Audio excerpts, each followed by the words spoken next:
செய்து பாம்பன் சுவாமிகளுடைய திருவடிகளை வணங்கிக் கொண்டு அவர் அருள் பெற்ற சுப்பிரமணியதாசர் உள்ளிட்ட அடியார் பெருமக்களாகிய உங்கள் அனைவர் திருவடிகளையும் வணங்கிக் கொண்டு இன்றைய நாள் சிந்தனையை தொடங்குகின்றேன். தொடர்ந்து சகராலய ரகசியம் அனுபவமாகின்ற வகையில் இரண்டாம் காண்டத்தில் பயணப்பட்டு வருகின்றோம். அதிலே பாம்பன் சுவாமிகள் சகராலய ரகசியத்தை முக்தி அனுபவத்தை விளக்கி முடிக்கின்ற இடமாக இந்த இடம் இருக்கின்றது. இதனை தொடர்ந்து பாம்பன் சுவாமிகள் அமைக்கின்ற அதாவது அதற்கான வழிமுறைகள் என்பதாக வருகின்ற பகுதிகள் தான் இனி வரும் பகுதிகள். அதாவது வழிபாடு எப்படி, எந்த மாதிரி பாவங்களிலிருந்து நாம் எப்படி விடுபடுவது என்பதையெல்லாம் சுவாமிகள் விளக்குகின்ற பகுதிகள் இனி வரும். அதற்கு முன்னதாக முக்தி அனுபவத்தை பற்றிய ஒரு விரிவான விவாதத்தை தான் அந்த பாடலுக்கான உரையின் மூலமாக பாம்பன் சுவாமிகள் அமைத்திருக்கின்றார். ஆதலினாலே இந்த பகுதி ஒரு முத்தாய்ப்பான பகுதியாக நமக்கு அமைகின்றது. அதே சமயத்தில் மிகவும் ஆராய்ச்சியான பகுதியாகவும் அமைகின்றது. அதனால்தான் அன்றைக்கு நான் சொன்னது போல இது ஒரு படி எடுத்து அதை நீங்கள் விரிவாக படிக்க தொடங்கினால்தான் பாம்பன் சுவாமிகள் எப்படி ஒரு பெரிய ஆராய்ச்சி கட்டுரையை சைவ சித்தாந்தத்திற்காக அல்லது சைவ சித்தாந்தத்தின் முக்கிய அனுபவத்தை விளக்குவதற்காக பாடுபட்டிருக்கிறார் என்பது தெரியும். அதிலே அந்த உரைப்பகுதியின் தொடக்கத்தில் அருள் மயமாதல் என்பதை விளக்க வந்தவர் எல்லா முக்திகளையும் பழி சேர் முக்தி என்பதாக சிவப்பிரகாசம் மறுத்துவிட்டு திரிமலமும் அகல உயிர் அருள் சேர் முக்தி திகழ்முக்தி என்பதாக சிவப்பிரகாசம் சொல்லுகின்ற அந்த மேற்கோளை எடுத்துக்கொண்டு சிவஞான சித்தியார் சிவன் அருள் சித்து இவன் அருளை சேரும் சித்து என்று சொல்லுவதையும் மேற்கோளாக எடுத்துக்கொண்டு தொடர்ந்து சிவப்பிரகாசத்தினுடைய அடிப்படையில் சுவானுபூதிமானாதல் என்பதை சிவ பூரணம் ஒன்றை தரிசித்தல் என்பதாக விளக்குகிற முறைகளை எல்லாம் தெளிவாக எடுத்து காட்டி செல்கின்றார். அதிலே அடுத்த மேற்கோளாக பாம்பன் சுவாமிகள் எடுத்துக்கொண்டது அறிவினால் அறிந்த யாவும் அசத்து ஆதல் அறிவி என்பதாக எடுத்துக்கொண்ட அந்த மேற்கோளில் நாம் அறிவினுக்கு அறிவான பொருள் என்பதாக இறைவனுடைய தத்ஸ்வரூபத்தை விளக்க வந்த பாம்பன் சுவாமிகளுடைய அடிப்படையை இந்த மேற்கோளின் மூலமாக விளக்குகின்றார் என்பதையும் விரிவாக அமைத்தோம். அதனை தொடர்ந்து பாம்பன் சுவாமிகள் முக்தி அனுபவத்தில் இந்த 176, 77 அந்த 178 பக்கங்களில் எந்த மாதிரியான தடைவிடைகளை விவாதிக்கிறார் என்பதை பற்றியும் இன்றைக்கு நாம் சிந்திக்க இருக்கின்றோம். அதிலே அடங்கி நிற்பது என்பதாகிய ஒரு செய்தி, அதாவது முக்தியில் சிவன் அல்லது பரம்பொருளை சேர்ந்த ஆன்மா அடங்கி நிற்கிறதா என்பதை பற்றிய ஒரு ஆராய்ச்சி. அதற்கு அடுத்தது தன்னை தரிசிக்கிறதா என்பதை பற்றிய ஆராய்ச்சி. அதற்கு பிறகு ஆன்மாவினுடைய வியாபகம் குறைந்த வியாபகமாக இருக்கிறதா என்பதை பற்றிய ஆராய்ச்சி. அதற்கு பிறகு அந்தர்யாமித்துவம் எப்படி இருக்கிறது என்பதை பற்றிய ஆராய்ச்சி. இதையெல்லாம் விரிவாக விளக்கிவிட்டு, எண்குலத்துலோமே மண்ணிட வியாபியாய வான்பயன் தோன்றும் என்ற சிவப்பிரகாசம், அப்படித்தான் மூர்த்தி அனுபவம் அமைகிறது என்பதை விளக்குகிறார். இது 176, 77, 78 பக்கங்களுக்குள் அமைகின்ற விளக்கம். இந்த தத்துவ விசாரம் அமைத்துக் கொண்டிருப்பவர்களுக்கு அது தெளிவாக எளிமையாக இருக்கும். ஆனாலும் நம்முடைய அனுபவ அளவை விளங்கிக் கொள்வதற்கு ஓரளவிற்கு நான் அதை விட்டுவிடாமல் அமைப்பது நல்லது என்று நினைக்கின்றேன். அடங்கி நிற்றல், நீங்க சென்ற வாரம் எல்லாம் படித்தது ஞாபகம் இருந்தாதான் இந்த வாரம் அது புரியும். அதோட கூட தத்துவ விவாதங்களில் அது எப்படி போயிருக்கிறார்கள் என்பது பற்றியும் ஏதாவது ஒரு அடிப்படையை நீங்கள் கொஞ்சம் தெரிந்தால்தான் இது பற்றிய விசாரணை ஏன் என்று தெரியும். இது பற்றிய விசாரணை இந்த சாதாரண சொற்பொழிவுகளில் தேவையில்லைதான்.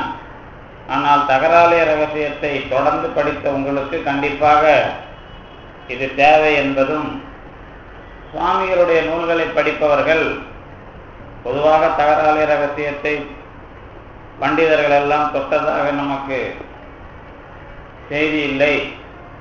அப்படியே தொட்டிருந்தாலும் இந்த பாடலினுடைய உரையை படித்து தெளிவாக சொல்லிவிட்டால் கண்டிப்பாக அவன் பண்டிதன் தான் என்பதை நாம் ஏற்றுக்கொள்ளலாம். ஏனென்றால் இந்த பாடலுக்கு சுவாமிகள் 10 பக்கங்கள், அதாவது ஏறத்தாழ 10 பக்கங்களில் அமைத்திருக்கிற இந்த உரையை படித்து தெளிவான ஒரு விளக்கத்தை ஒருவன் அமைத்து விட்டால் கண்டிப்பாக அவன் தமிழ் பயிற்சியும் அல்லது தத்துவ பயிற்சியும் கொண்டவன் என்பதை ஏற்றுக்கொள்வதற்கு வாய்ப்பு இருக்கிறது. அது அந்த மாதிரி ஒரு சோதனை தருவதற்கு உரிய உரைப்பகுதி தான் இந்த முத்தாய்ப்பான உரைப்பகுதி. அதனால்தான் நான் இதை படியெடுத்து படிப்பது நல்லது என்பதாக சொன்னேன்.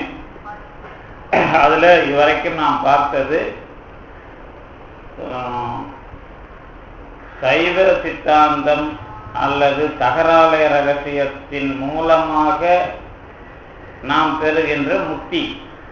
முக்தி என்று சொன்னால் முடிவான அனுபவம்.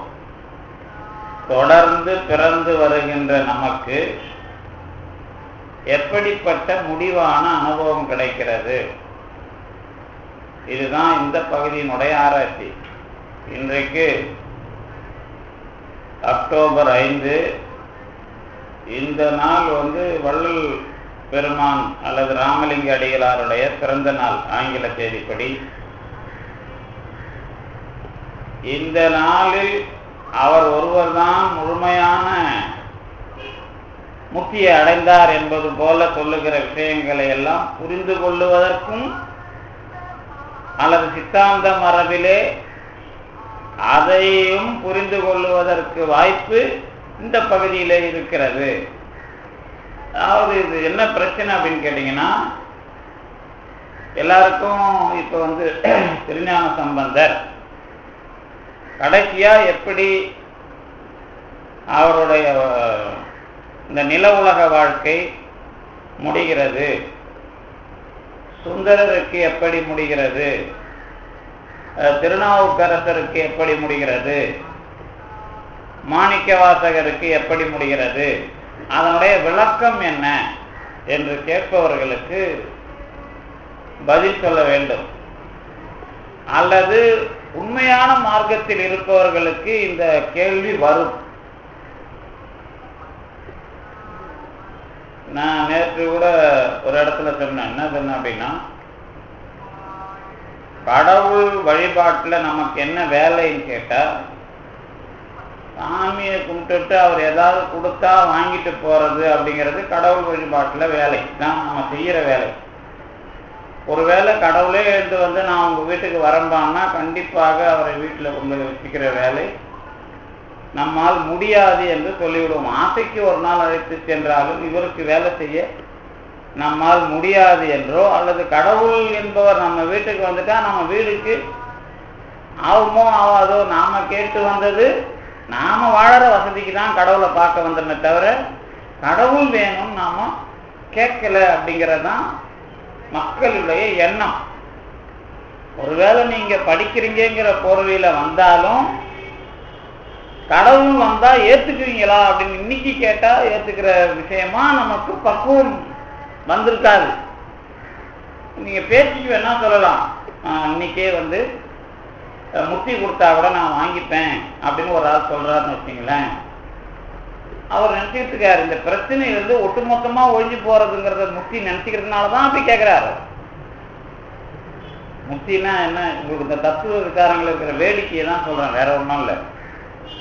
முக்தினா என்ன நினைச்சிட்டு இருக்காங்கன்னா மொத்தமா இந்த உலகத்தை மறக்கிறது. அதுக்குதான் நீங்க கஞ்சா அடிச்சுட்டு போ இல்லை செத்து போ, இது ரெண்டுல ஒண்ணு செய்யறத விட்டுட்டு போகணுமே தவிர முக்தினா இவங்க நினைக்கிற மாதிரி மொத்தமா இல்லாம போறது கிடையாது. முக்திக்கு போறதுன்னு நீங்க நினைச்சீங்க அப்படின்னா பாம்பன் சாமி முக்தி அடைஞ்சாரா இல்லையாங்கிற கேள்வி வாதம்லாம் இல்லை. பாம்பன் சாமியினுடைய இடத்துல அவர் இங்க சமாதியா இருக்கிறதுக்கு முன்னாடி அவர் சுகவாசியா இருந்தாரா அப்படின்னு ஒரு கேள்வி கேட்டா என்ன பதில் சொல்லுவீங்க? இல்ல சார் ரொம்ப கஷ்டப்பட்டிருக்கார் சார் அப்படிதான் சொல்லுவீங்க. அப்ப கடவுளை அடைய முயற்சி செய்கிற யாருக்கும் அப்படியே மிதக்கிற விஷயம் கிடையாது. அதை முதல்ல ஞாபகம் வச்சுக்கணும். இந்த மிதக்கிற விஷயமா இருக்கிற போதையில தான் இன்னைக்கே முத்து குத்தாவோட நான் வாங்கிக்குவேன் அப்படின்னு சொல்றவங்க எல்லாம் கூட கடவுள் மாதிரி ஒரு ஆளை நீங்க இவருக்கு கடவுளா நினைச்சு இவருக்கு அப்படிலாம் வேலை பாருங்கன்னு சொன்னாலும் ஏற்றுக்க முடியாது. இப்ப நீங்க இப்ப பாம்பன் சாமி கோயில்ல தொண்டு செய்யுங்க கடவுள் உங்களுக்கு வருவார் சொன்னா தொண்டு செய்யறதுல வழி வரும்ல. இதை எவன்பா பார்ப்பான், இதுக்கு மேல தூக்கி போட்டு ஓட தானே பார்ப்பீங்க. அதுக்குள்ள நான் இருக்கிறேன்னு சொல்ற ஒருத்தனுக்கு தான் அதுக்கான வழியே காட்டுறோம். அப்பதான் அதை சோதனை ஆக்குறது. வள்ளலார்லாம் என்ன சொல்றாருன்னா, எனக்கு 12 வயசுக்கு பிறகுதான் பெரிய பிரச்சனையே ஆரம்பிச்சுது. எப்போ கடவுள்ல நான் அந்த அவருடைய விஷயமா நான் ஞான வாழ்க்கையில வந்தனோ அன்னையிலிருந்து எனக்கு பிரச்சனை ஆரம்பிச்சதுன்னு அவர் பாடுறாரு. 12 வயசுலதான் கடவுள் வழிபாடு ஆரம்பிச்சு நீங்க வரலாறு எழுதுவீங்க. ஆனா அவர் சொல்றது என்னன்னா எனக்கு 12 வயசுல தான்பா பிரச்சனையே ஆரம்பிச்சுதுங்கிறார். அந்த அவங்க சொல்றதுக்கும் நாம நினைக்கிறதுக்கும் வித்தியாசம் இருக்குல்ல. அதனால நீங்க முக்தின்னு நினைச்சா ஏதோ தத்துவவாதிங்க படிக்கும்போது மட்டும் அது ஒரு ஆர்குமெண்ட்டுக்காக நாங்க படிப்போம். முக்தி அப்புறம் என்ன ஸ்ரீஸ்வரம் பர்த் அப்படின்னு சொல்லி கொடுப்போம். இந்த பிறவியிலிருந்து விடுபடுவது அதை நினைக்க தெரியாது யாருக்கும். அது வாதமா இருக்கிறதுனாலே தத்துவமா பேசிட்டு இருக்கிறாங்க. அது அனுபவமா இருக்குது அப்படிங்கிறது தான் நம்ம கிட்ட இருக்கிற சொத்து. இப்ப இதை வாதமா வச்சீங்கன்னா கண்டிப்பா உங்களுக்கு கடைசி வரைக்கும் என்ன கிடையாது, முக்தி கிடையாது. அது ஒரு ஆர்குமெண்ட் தான். அதை அதுதான் படிச்சவன் பாட்டை கெடுத்தான், எழுதணும் ஏட்டை கெடுத்தாங்கிறதெல்லாம் அதான் நாங்க பேசுவோம். அதாவது இந்த உடம்பிலே இருந்து இந்த துக்கங்களிலே இருந்து விடுபடுவது முக்தி. அது புரியாம தான் ஜெயமோகன் நான் எழுதினான். ஜெயமோகன் ஒரு நாவல் ஆசிரியர். இன்னைக்கு அவர் தான் பெரிய அறிஞர்கள், நடிகர்கள், இவங்க பெரிய புகழ் போதையில் இருக்கிறவங்கலாம் அவர் நாவலை தான் படிப்பாங்க. அவர் எப்படி எழுதுவார்னு கேட்டீங்கன்னா, உலகத்திலேயே எவ்வளவு மட்டம், உலகத்துல எத்தனை மட்டமான நிகழ்ச்சி இருக்குதோ அத்தனை நிகழ்ச்சியும் சேர்த்து ஒரு நாவல் ஆக்கிடுவார். நாவல்னா அவங்க நினைச்சிட்டு இருக்கிறாங்க, இப்ப நான் வாழறேன்னு வச்சுங்களேன், அந்த மனிதனுடைய சிறப்பு உளவியல் ஒண்ணு இருக்கும். அந்த உளவியலோட தான் அவன் அடுத்த கட்ட பிரச்சனையை சந்திப்பான். அவனுக்கு ஒரு பிரச்சனை வரும், அப்புறம் அடுத்த கட்ட பிரச்சனையை சந்திப்பான். ஆனா இந்த நாவலாசிரியர்கள் சில பேர் என்ன பண்ணுவாங்க, அதுல ஜெயமோகன் தலைவர் எத்தனை பிரச்சனை தனித்தனியா எத்தனை பேர்கிட்ட பாக்குறானோ அத்தனை பிரச்சனையும் ஒரு ஆளுக்கு எழுதுவான். அந்த மாதிரி சைக்காலஜில பொறப்பே கிடையாது. உங்களுக்கு நான் சொல்ற இடம் புரிஞ்சாதான் உங்களுக்கு புரியாது. அவன் என்ன பண்ணான் அப்படின்னு கேட்டீங்கன்னா, அவரு என்ன பண்ணாரு மரியாதையா சொல்லணும்னா, நான் மகா நல்ல படம் அவரோடது, கதையோடது, இந்த 7ஆம் உலகத்தோட கதையோடது. உங்களுக்கு தெரியும். ஏன்னா நான் நேரம் ஏன் பேசுறேன் அப்படின்னா, அவனுக்கு புரிஞ்ச வரைக்கும் முக்தினா கழுத்து அறுத்து விட்டுருவான். கட்சியா எனக்கு முக்தி கொடுத்தாமின்னு ஒரு பைத்தியம் ஒரு பிச்சைக்காரி கேட்பான்ல, அவன் கழுத்து அறுத்து விட்டுருவான்ல. அதுதான் ஒரு 7ஆம் உலகத்துல பழனி மலைக்கு கீழே பிச்சைக்காரங்களை வச்சு எடுக்கிற ஒரு பெரிய நாவலுக்குள்ள அது எழுதி. அதே மாதிரி ஒரு பெரிய பெரிய விஷ்ணுபுரம், அப்புறம் அது இதுன்னு நீங்க பாத்தீங்கன்னா கடவுள் உலகத்துக்கு அந்த இது அது இது எல்லாத்துக்கும் ஒரு பெரிய இன்னைக்கு கடவுளை நிர்மாணிச்சு நமக்கெல்லாம் காட்டுற ஒரு பெரிய நாவலாசிரியர் அவர். நீங்க பாமசாமி படிக்கிறாலும் உங்களுக்கு தெரியல. நாங்க ஏன் இவ்வளவு பேசுறோம்னா, இன்னைக்கு இருக்கிறவங்க பேசுறதையும் நாங்க பேசியாகணும். என்ன அறிவு உலகத்துக்குள்ள நாங்க பதில் சொல்லணும். இதுக்கு பேர் எக்ஸிஸ்டென்சியலிசம் பேர், இருத்தல் கொள்கைன்னு பேர். இவனுங்களுக்கு பேசுற இருத்தல் கொள்கை வேற. அதுதான் அடிக்கடி சொல்றது. சமயம் என்பது நம்பிக்கைன்னு வச்சுட்டு இருத்தல் கொள்கை பேசுறது வேற. அதுல அவர் கடைசியா முடிப்பார், பறவைகள் விதைப்பதும் இல்லை அறுப்பதும் இல்லை. பைபிள் வசனம் தெரியும் உங்களுக்கு. அதை சொல்லி முடிப்பார் எங்க பார்த்தாலும். ஏன்னா இறைவன் உலகத்துல இருக்குது, இதுங்களாம் முயற்சி செய்ய தேவை அப்படின்னு அவங்க முடிச்சுடுவாங்க. இந்த முக்தி பத்தி என்ன பிழையான ஞானம் இருக்குதோ அதே மாதிரி வாழ்க்கையை பற்றியும் பிழையான ஞானம் இருக்கு அவங்களுக்குலாம். அதுல என்ன ஆர்குமெண்ட் அப்படின்னு கேட்டீங்கன்னா, பறவை விதைக்குதா இல்லையாங்கிறத நீ விதைக்காம அறுக்க முடியாது. அதை சொல்லணும் முதல்ல. நாம விதைக்கிறது என்ன அறுக்கிறதுனா என்ன அப்படிங்கிறதுக்குள்ள வந்தீங்கன்னா தான் இந்த போலியா பேசுற விஷயம், இது ஒண்ணு ஒரு சொட்டு விழுது, இதுல முத்தினா இதை விட்டுட்டு ஓடுறது, தற்கொலை பண்ணிக்கிறது அப்படிங்கிற மாதிரி போயிடும். அதனாலதான் இதுக்கு எதிராக யார் பண்ணது, கிறிஸ்துவத்துக்கு எதிராக குரான் பேசும்போது அவங்க என்ன பண்ணாங்கன்னா, கொடுத்த உடம்புல என்ன நோய் வந்தாலும் நீ அதை ஏத்துக்கணும். நீயா மரணத்தை தழுவுனா பிரச்சனை உனக்கு. இது இவங்க பேசுனது. அப்ப என்ன விஷயம் அப்படின்னு கேட்டீங்கன்னா, இந்த ரெண்டுத்துக்குள்ள இருக்கிற முரண்பாடு என்னன்னா, நான் ஏத்துக்கிறதுன்னு வந்த பிறகு முக்கியங்கிறத விடுதலையா எப்படி நினைச்சு பாக்குறது. இதை வெறும் ஆர்குமெண்டா நினைக்கிறதா அல்லது வாதமா நினைக்கிறதா? இது நீ பேசுறது இதுப்பா. இந்த அதாவது சாங்கியம் தான் முதல்ல துன்பங்களில் இருந்து விடுபடுவது அப்படி. அதுக்கு முன்னாடி செத்து போறது, இயற்கையா மரணம், அது அனுபூதி சாகிறது, மெட்டீரியலிசம். 5 கந்தங்கள் பிரிதல் முக்தி அப்படிங்கிறதுலாம், அது உடம்புல இருக்கிற எலிமெண்ட் பிரியறது, அதெல்லாம் முடிஞ்ச பிறகு சாங்கியம்தான் புருஷன் ஆன்மாவை பேசி, இது உடம்புல இருக்கிறதுனாலதான் இதுக்கு துன்பம், உடம்பை விட்டு பிரிஞ்சா இன்பம் அப்படின்னு கொஞ்சம் வித்தியாசமா அவன் பேசி, உடம்பு ஆன்மாவுக்கு துன்பம் இல்லாதது, ஆனால் அது இந்த உடம்புல சேர்றதுனால துன்பப்படுவது, அதனால பிரிஞ்சா போகுதுன்றத யோகம் பேசினது முதல்ல.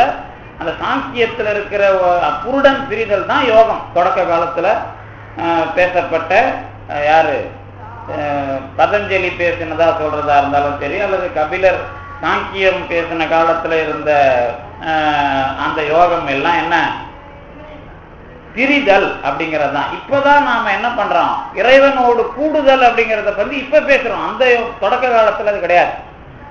இது வரலாறு. இப்ப என்ன விஷயம் அப்படின்னு கேட்டீங்கன்னா, இந்த முக்திங்கிறத அல்லது விடுதலை அப்படிங்கிறத பிரச்சனையிலிருந்து விடுபடுறதுங்கிற மாதிரி நினைச்சீங்கன்னா அது ஒரு விஷயம்ங்கிறது பொய்யான வாதம் அப்படின்னு நினைச்சீங்க. முதல்ல பிரச்சனையிலிருந்து விடுபடுறது அப்படின்னு நினைச்சுக்கிட்டீங்கன்னா, அதை தான் ஜெயமோகன் மாதிரியான ஆளுங்கள்லாம் செத்து போறத அல்லது கழுத்தறக்கிறத இப்படி நினைச்சுக்கிட்டாங்க. இப்ப நாம சைவ சித்தாந்தத்துக்குள்ள உமாபதி சிவாச்சாரியார் ஒரு விஷயம் பண்றார். அந்த கள்ளிச்செடிக்கு முத்தி கொடுக்குறார். அது ஜோதி ஆக்குறார் அப்படின்னு வரலாறு உங்களுக்கு தெரியும். இந்த ஜோதி ஆக்குறது அப்படின்னா நெருப்புல போடுறது இல்லை. அது நல்லா ஞாபகம் வச்சுக்கணும். எக்ஸ்பிரிமெண்ட்டுக்காக அதை செய்வாங்க, சோதனைக்காக அதை செஞ்சு காட்டுவாங்க. இது எல்லாருக்குமே அதே முறையில நீங்க போய் கியூல நின்று வாங்க முடியாது. ஒரு முத்தி ஒரு கடை போட்டு அந்த கியூல எல்லாரையும் வர வச்சு முத்தி கொடுக்கறது வேலை இல்லை. இன்னும் நிறைய பேர் என்னென்ன பிரச்சனையில தவிக்கிறாங்க அப்படின்னு கேட்டீங்கன்னா, முக்தி மட்டும் இல்லை, உங்களுடைய ஒட்டுமொத்த பிரச்சனையையும் மாற்றி கொடுக்கறதுக்கே அவங்களுக்கு அதிகாரம் கிடையாது. அதிகாரம் கொடுத்தாலும் அதை செய்யற வேலை அவங்க கிட்ட கிடையாது. எல்லாமே சோதனை முயற்சியா தான் இருக்கும். சோதனை முயற்சி தான் உங்களுக்கு தெரியும். திருஞான சம்பந்தர் செஞ்சது சோதனை முயற்சி, திருநாவுக்கரசர் செஞ்சது சோதனை முயற்சி, சுந்தரர் செய்தது சோதனை முயற்சி. அதே சோதனை முயற்சியை பின்வந்தவர்களும் செய்தால் அது தொழில். வள்ளலார் சுந்தரர் மாதிரி செஞ்சா இதே தொழில் பாதிங்களுக்கு யாரோ வராங்களாம், செத்தவங்களை எழுப்புறானா, கடவுளுக்கு தான் ஏமாத்துறான்னு பாட்டு போயிடுவீங்க. அது தொழில் கிடையாது. அது இப்படி நடக்கும், இது உண்மை என்பதை நிலைநாட்டுவதற்கான மேற்கோள் அல்லது சோதனை அல்லது எடுத்துக்காட்டு. திருஞான சம்பந்தருக்கு முன்னாடி வரைக்கும் என்ன நடந்தது? ஒரு உடம்புல செத்த உயிரை கொண்டு சேர்க்க முடியாது. அது திருமூலர் வரலாறுல தெளிவா தெரியும். பிரிந்து போன உயிரை கொண்டு வர முடியாது, என் உயிரை நான் அதில் செலுத்தி அந்த உடம்பை இயங்க வைப்பேன் செஞ்சது திருமூலர். முத திருஞான சம்பந்தர் தான் இறந்த உயிர் எந்த உடம்பிலிருந்து எந்த உயிர் பிரிந்ததோ அந்த உயிரை சேர்ப்பேன் அப்படின்னு சேர்த்தது. அவரேதான் உடம்பே நாசப்படுத்தப்பட்டிருந்தாலும் அந்த உடம்பையும் உருவாக்க முடியும்னு பேசினார். சமகாலத்துல இருந்த திருநாவுக்கரசரும் அதை செய்கிறார். அதுல ஒன்றும் அவங்க 2 பேரும் சேர்ந்து 2 பேருக்கும் அதுல வரலாறு உண்டு. ஆனால் சுந்தரர் வரலாறு கொஞ்சம் அடுத்த கட்ட சோதனை. என்ன சோதனைனா, உயிரும் காணும் உடம்பும் காணும் தடயமும் இல்லை, அதை கொண்டு வர முடியும் அப்படிங்கிறது சுந்தரருடைய சோதனை. அப்ப எல்லா விஷயமும் முடிஞ்சு போச்சு. இதுக்கப்புறம் உங்களுக்கு செய்யறதுக்கு என்ன வேலை இருக்குது? இதா கடவுள் வேலை? அது கிடையாது. அப்ப வள்ளலார் யாரையும் ஏன் வள்ளலாரை விட்டுருங்க, நம்ம மாணிக்க வாசகர் செஞ்சாரா, அல்லது நம்ம அருணகிரிநாதர் செஞ்சாரா, வள்ளலார் செஞ்சாரா, அப்புறம் பாம்பன் சாமி செஞ்சாரா? தெரியல. ஆனா பாம்பன் சாமி வள்ளலார் இவங்களுக்கெல்லாம் எதிர்ப்பு வேலை பார்த்தவங்கலாம் செத்து போயிருக்கிறான் அப்படிங்கிற வரலாறு மட்டும் உண்டு. இந்த எதிர்த்து வேலை பார்த்தவன் செத்து போயிருக்கிறான் அப்படிங்கிற வரலாறுலாம் உண்டு. அது இவங்க பண்றது இல்லை. அது நீங்க கூட எத்தனையோ, நீங்க மட்டும் ஒரு நல்ல சத்தியவானா இருந்தா ஒரு நாளைக்கு ஒரு 100 பேர் செத்து போயிடுவான். நீங்க பஸ்ல போகும்போது தொங்கிக்கிட்டு போறவனை பார்த்து கோவப்பட்டு இவன் செத்து தொலைய மாட்டானான்னு நினைப்பீங்க, அவன் செத்து போயிடுவான். பஸ்ல உங்ககிட்ட சண்டைக்கு போடுறவன் செத்து போக மாட்டான்னு நினைப்பீங்க, அவன் செத்து போயிடுவான். வழியில பஸ்ல சைக்கிள்ல மோத வந்தவன் இவன் செத்து தொலைய மாட்டான்னு நினைப்பீங்க, அவன் செத்து போயிடுவான். எப்படி ஒரு நாளைக்கு நீங்க 100 பேரை சாவடிப்பீங்க? நீங்க கொலைகாரனா மாறிடுவீங்கல்ல. ஆனா நீங்க அருளாளரா இருந்தா எல்லாரையும் சாவடிக்க மாட்டீங்கிறது தான் விஷயம். ஏன்னா இப்படி ஒரு எண்ணம் உங்களுக்கு செயல்படுத்துற விஷயம் வராது. அது ஏன் வராது? இப்ப நமக்கு வர்ற கோபம் அவங்களுக்கு வரும். ஆனா அது அப்படி ஒரு செயலா மாறாது. ஏன் மாறாது? ஒண்ணும் இல்லை, இதுக்கான காரணம்லாம் அவங்களுக்கு புரியும். இப்ப பக்குவம் நாம ஏன் சொல்றோம்? இதுக்கெல்லாம் இவர் கோவப்பட மாட்டாருங்க, ஏன்னா அவர் இந்த மாதிரி நிறைய பார்த்துட்டாருங்க. இப்ப எனக்கெல்லாம் ஒரு பெரிய அனுபவம் வந்தது காசியில இருந்த காலத்துல. காசியில இருந்து 2008 இங்க வந்தப்போ ஒரு பெரிய அனுபவம் இருந்தது. அது இன்னைக்கு இப்ப பாக்குறேன் நான். என்ன அனுபவம்னு கேட்டீங்கன்னா, நிஜத்தை விட பொய்யையே நிஜமா ஒருத்தன் சொல்ல முடியும் அப்படிங்கறத நிதர்சனமா பார்த்தேன். அதாவது முழுக்க முழுக்க பொய் இப்படியும் பேசுவாங்களா மனுஷங்க? முழுக்க முழுக்க பொய்யையே நிஜத்தை விட அழகா பேச முடியும் அப்படிங்கிறத பார்த்தேன். ஆனா இப்ப நிறைய பேர் அந்த மாதிரி பேசுறாங்கன்னு தெரியுது. ஒரு பிரச்சனை வரும்போது அவன் முந்தையே பேசிடுவான். முந்தையே என்ன பண்ணுவான், இது இப்படி நடந்தது, இது இப்படி நடந்தது, இதுக்கு நான் காரணம் இல்லை, அவர் தான் காரணம் பேசுறான் பாருங்க. இதுதான் தொடக்கம். எது தொடக்கம்? அப்ப எல்லாருக்கிட்டையும் அதை பார்க்கிறேன் நான். அப்புறம் அதுக்கப்புறம் தான் தெரிஞ்சது, இந்த உலகத்துல பொய்ங்கிறத வச்சுதான் வாழ்க்கையே இவனுங்க ஆரம்பிக்கிறானுங்க. இப்ப தெரியுது வாழ்க்கை பொய் அப்படின்னா வாழ்க்கை பொய் இல்லப்பா, பொய்யில ஆரம்பிக்கிறது வாழ்க்கைன்னு அதுக்கு அர்த்தம் வேற மாதிரி தெரியும். ஒரு ஜோசிகார் வந்துருக்காரு, அவரை போய் எங்க வாழ்க்கையில பிறப்புலாம் எப்படிங்க இருக்கும் அப்படின்னு கேட்டா, அது பிறப்பு துன்பம் இல்லாம பிறப்பு இல்லைங்க அப்படின்னு புத்தர் கண்டுபிடிச்சாருன்னு சொல்லுவாரா? அது சொல்ல மாட்டாரு. அது ஒண்ணும் இல்லைங்க, லக்னத்துக்கு 8ஆம் இடமும் அவன் இடம், 8ஆம் இடம் துன்பம், அவனுக்கு அவனே 8, பிறந்த எல்லாருக்கும் துன்பம் கண்டிப்பா உண்டு. ஜாதக கட்டமே இப்படிதான். மேஷத்துக்கு 8 செவ்வாய், மேசமும் செவ்வாய், அதுக்கு அதுவே 8, இந்த பக்கம் 8ல இருந்து 6. அப்ப எந்த பிறக்கிற ஜாதகம் இல்லாம எவனும் பிறக்கல, பிறக்கிற எல்லாருக்கும் அவனுக்கு துன்பம்ங்கிறது தான் பிறப்போட அடையாளமே. இப்படி ஒருத்தான் எழுதலாம். அப்பதான் தோணுது பிறப்பு என்பது பொய் இல்ல, பொய்ங்கிறத வச்சுதான் இவன் வாழ்க்கையை நகர்த்துறான். எத்தனை பர்சன்டேஜ்ங்கிறது தான் பிரச்சனை. பாம்பன் சாமி அந்த பின்னாடி படிக்கிறோம், தகராளி ரகசியம் விரிவா எழுதுற, அதுல ஒண்ணு எழுதுவாரு, இந்த பொய்யும் திருடும் இந்த 2 மற்றதை விட ரொம்ப மோசமானதுங்கிறார். எதை விட? இந்த காமம் கொலையெல்லாம் இருக்குல்ல, அதுங்களை விட இந்த பொய்யும் திருடும் தான் ரொம்ப மோசமானது. இந்த பொய்யும் திருடும் பெரிய உலகம் மாதிரி அதுல நீங்க எங்க இருக்கிறீங்கன்னே உங்களுக்கு தெரியாது, ஆனா நீங்க அதுல இருப்பீங்களா. அதுல ஒரு இன்னொரு பாட்டுல எழுதுறாரு, களவு எனும் ஓர் வன்சனிதான் 10 மேனில் ஜோதிட நூல் கழறுகின்ற அளவை ஒரு 15 பாதி அல்ல. ஜோதிட நூல் அவர் எழுதுறாரு, என்ன எழுதுறாரு, இந்த திருடு என்கிற ஒரு சனி, அது ஏதோ ஜோதிடம் சொல்ற 7 வருஷம் இல்லப்பா, உன் வாழ்நாள் பூரா உனக்கு வலிய சனிங்கிறார். பின்னாடி நம்ம அதை படிப்போம். இது ஜோதிட நூல் சொல்ற விஷயத்துல மட்டும் இல்ல, உன் வாழ்நாள் முழுக்க உனக்கு தனியா தான் இருக்கும் அந்த திருடு அப்படின்னு எழுதுறாரு. இப்ப அதுதான் இந்த பொய்க்கும். இன்னும் நீங்க விரிவா உட்காந்து கேட்பீங்களான்னு தெரியாது, பின்னாடி வர்ற விஷயம் எல்லாம் நம்ம மேட்டர் தான் எல்லாம். என்ன விஷயம் நமக்கு தெரியாது, ஆனா நீங்க ஒரு ஆள் உங்க ஒரு நிகழ்ச்சியை பிரசன்ட் பண்ணும் போதே உங்க கேரக்டர் தெரியும். நாம போய் பழகணும்லாம் அவசியம் இல்லை. நீங்க ஒரு செய்திய இன்னொருத்தர்கிட்ட நிகழ்த்துறீங்க இல்ல, அதை பரிமாறுறீங்க இல்ல, பரிமாறுறது கூட சொல்லக்கூடாது, அதை மொழியிறது, முன்மொழியிறது, பிரசன்ட் பண்றது அப்படின்னா முன்மொழியிறது. அதை பண்ணும்போது நம்ம உளவியல் அதுல இருக்கும். நம்ம உளவியல் என்ன அப்படின்னு கேட்டீங்கன்னா, நீங்க நல்லவனாவே உங்களை காமிச்சு வருது. அப்படி இல்லைன்னா முன்மொழியவே மாட்டீங்க, தலைமறைவே ஆயிடுவீங்க. அங்க இவன் நம்மளை கண்டுபிடிச்சாயா, இனிமே அந்த ஏரியாவுக்கே போகக்கூடாது அப்படின்னு ஓடி போயிருவீங்க.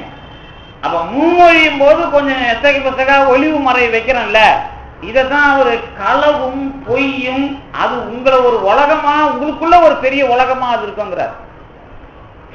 நீங்க அந்த உலகத்துல வாழங்க, இப்படி சொன்னா அது இன்னும் நல்லா இருக்கும். உங்களுக்குள்ள அது ஒரு பெரிய உலகமா இருக்குது, அது உங்களுக்கு தெரியாது அப்படிங்கிறது தான் அதோட அர்த்தம்.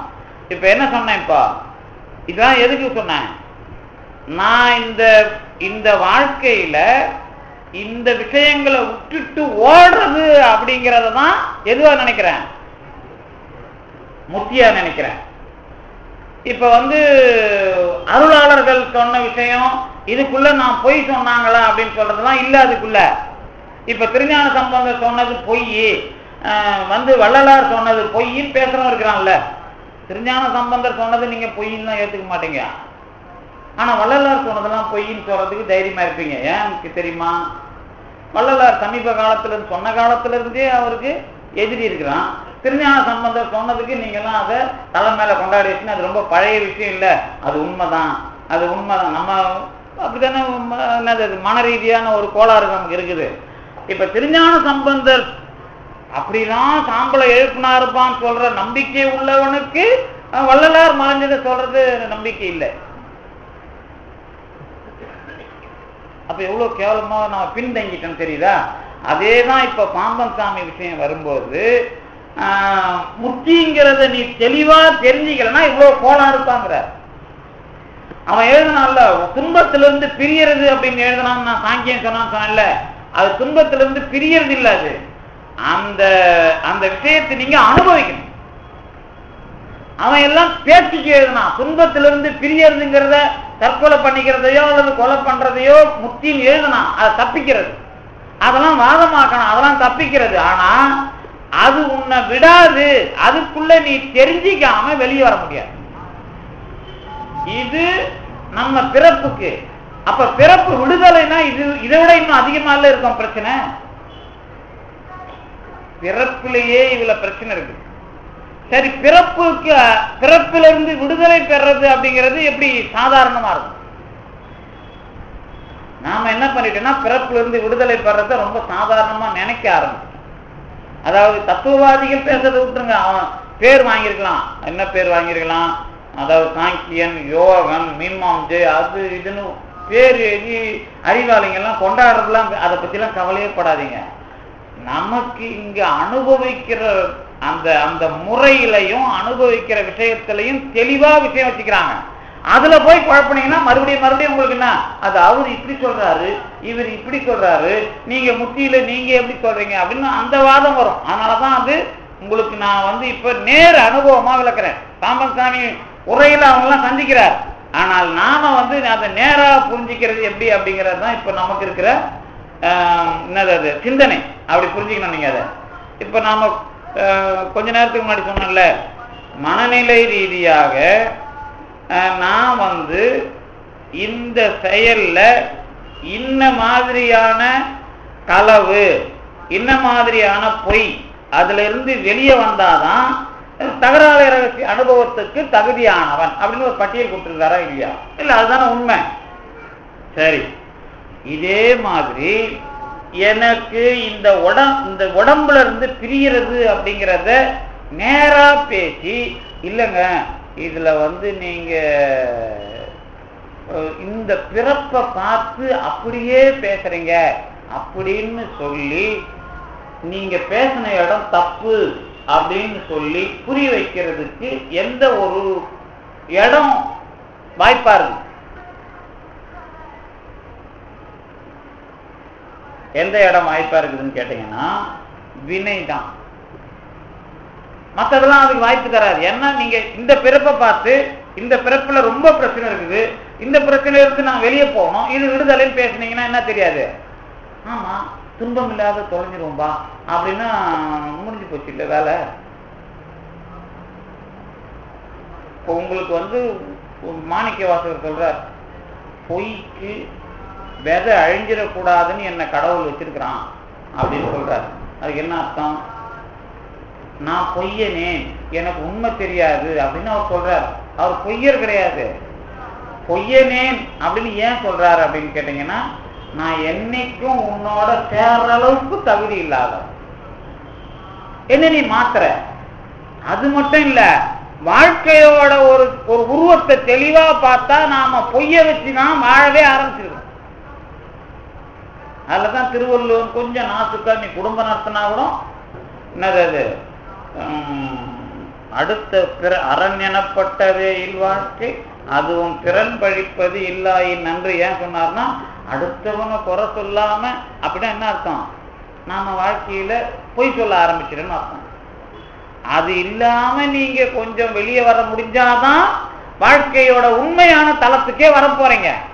அதுக்குதான் ஒவ்வொரு கட்டத்திலையும் நீங்க எல்லாத்தையும் பொய்யில கொண்டாந்து நிறுத்தினார் மாணிக்கவாசகர்.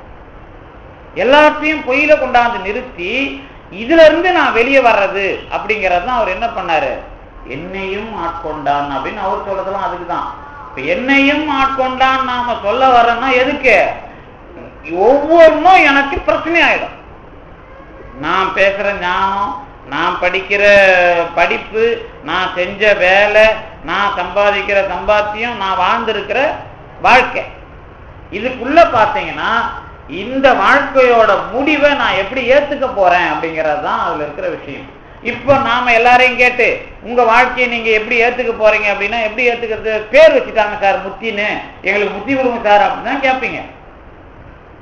அது கூட எல்லாரும் கேட்க மாட்டோம், கொஞ்சம் பேர் கொஞ்சம் டைம் மட்டும் கேட்போம். எங்க வீட்டுல இவ்வளவு பிரச்சனை இருக்குது, அதெல்லாம் முடிச்சுட்டு தான் நான் வந்து இது எனக்கு வேணும் அப்படின்னு தெளிவா கேட்போம். கொஞ்சம் பேர் முத்தி கூட வேணாம்னு சொல்றதுக்கு ஆள் இருக்குது, இல்லை இந்த பிரச்சனை எல்லாம் தீர்ந்தாதான் முத்தி அப்படின்னு சில பேர் கேட்போம். அவ்வளவுதான். இன்னைக்கே கொடுன்னு கேட்கறவன் யாரா இருப்பான்? இன்னைக்கே கொடுங்க முத்தி நான் வாங்கிக்கிறேன்னு கேட்கறவங்க யாரா இருப்பாங்க அப்படின்னு கேட்டீங்கன்னா, எந்த பிரச்சனையிலையும் அக்கறை இல்லாதவங்களா இருப்பாங்க. அக்கறை இல்லாதவங்களுக்கு நாம எப்படி முத்தி கொடுப்போம்? கொடுக்க முடியாதுல்ல. எந்த பிரச்சனையிலையும் அக்கறை இல்லாதவங்களுக்கு எப்படி சார் முத்தி கொடுப்பீங்க? வாழ்க்கையே நாம என்ன சொல்றோம்? அது மேல இருக்கிற பொறுப்பு, அதான வாழ்க்கையா சொல்றோம். அப்ப பொறுப்பை நீங்க வந்து நிறைவேற்ற போகும்போது தானே பிரச்சனை தெரியுது. பொறுப்புல இருந்து விலகிறத முத்தின்னு எழுதிட்டீங்கன்னா வாழ்க்கையில எல்லாமே பொறுப்பு. அந்த பொறுப்பை எவ்வளவு கவனமா செய்யறங்கிறது பிரச்சனை. அப்புறம் எல்லாருக்கும் எப்படி செய்யறங்கிறது பிரச்சனை. அப்புறம் எந்த ஆசையும் இல்லாம எப்படி செய்யறதுங்கிறது பிரச்சனை. பொறுப்பை எனக்கு நான் பிறந்த குடும்ப ரீதியா பொறுப்பு, அதுக்கப்புறம் இந்த பொறுப்பை ஒருத்தரை நோக்கி செய்வேன், அப்பா அம்மாவை நோக்கி, அப்புறம் மனைவியை நோக்கி, அப்புறம் பிள்ளைகளை நோக்கி, அப்புறம் எல்லா இடத்துலையும் என் பொறுப்பு சமமாகணும். கெட்ட பேர் வாங்காம, யாருக்கிட்டையும் கெட்ட பேர் வாங்காம பொறுப்பு சமமாகிறதுக்கு நான் முயற்சி பண்ற இடத்துல வர்றதுதான் எது? ஞானம். நீ பண்றது தப்பு, நீ பண்றது சரி, நீங்க சொல்றீங்கல்ல. அம்மா சொல்றதெல்லாம் கேட்டா பொண்டாட்டி கிட்ட பொறுப்பு பேர் வாங்க முடியாதுல்ல, பொண்டாட்டி சொல்றதெல்லாம் கேட்டா அம்மாவிட்ட பேர் வாங்க முடியாது. அப்ப நீங்க யாரு? இப்போ இது தப்பு இது ரைட்டுன்னு சொல்ல வேண்டிய ஆளா இருக்கும். அப்படி இல்லைன்னா நீங்க தான் அடி வாங்கணும். நீ அடி வாங்க தயாரா இருந்தாலும் ஓகே, அடி கொடுக்க தயாரா, அடி வாங்க தயாரா, நாங்க அப்ப கேட்கறப்பதான் நீ என்ன ஸ்டாண்ட் எடுத்த, அப்ப நான் எடுத்த ஸ்டாண்டுக்கு பேர் என்ன? கொள்கை. அந்த கொள்கையை நிலைநாட்டுறதுங்கிற பேர்ல நீங்க இப்படிதான் செய்யணும், நீங்க இப்படிதான் செய்யணும் அப்படிங்கிறப்ப அவங்க கிட்ட கெட்ட பேர் வாங்கினாலும் நீங்க யாரு? கொள்கையாளர்னு பேர். இந்த கொள்கை உங்க குடும்பத்தை தாண்டி நீங்க அப்புறம் எதுக்காக இந்த கொள்கையை வச்சுக்கிறீங்க சமூகத்துல வரும். சமூகத்துல வரும்போது உங்க கொள்கைக்கும் எதிர்கொள்கைக்கும் பிரச்சனை. அப்ப நீ உங்க கொள்கை சரியான கொள்கை நிலைநாட்டி வாழ வாழ என்ன வரும்? ஒவ்வொரு பிரச்சனைகள்ல இருந்து எதிர்வினை தாக்குகள்ல இருந்து நீங்க நிக்கிறீங்க. இந்த நிக்கிற வேலையை தான் அருளாளர்கள் பெற்றிருக்கிறார்கள். அதுதான் திருஞான சம்பந்தர் பெற்ற முறை, அதுதான் பாம்பன் சாமிகள் பெற்ற முறை, அதுதான் வள்ளலார் பெற்ற முறை. இதுல யாரும் திடுதிப்புன்னு ஒரு சொத்து முத்தி வந்து விஷம் மாதிரி ஒழுகுது, நாட்டில் வாங்கி செத்து போறாங்கன்னு யாரும் எழுத முடியாது. அப்படி நீங்க முத்தியை வந்து அப்படியே விடுதலை நினைச்சீங்கன்னா அது ஒரு சொத்து விஷம் தான் நான் சொல்லுவேன்.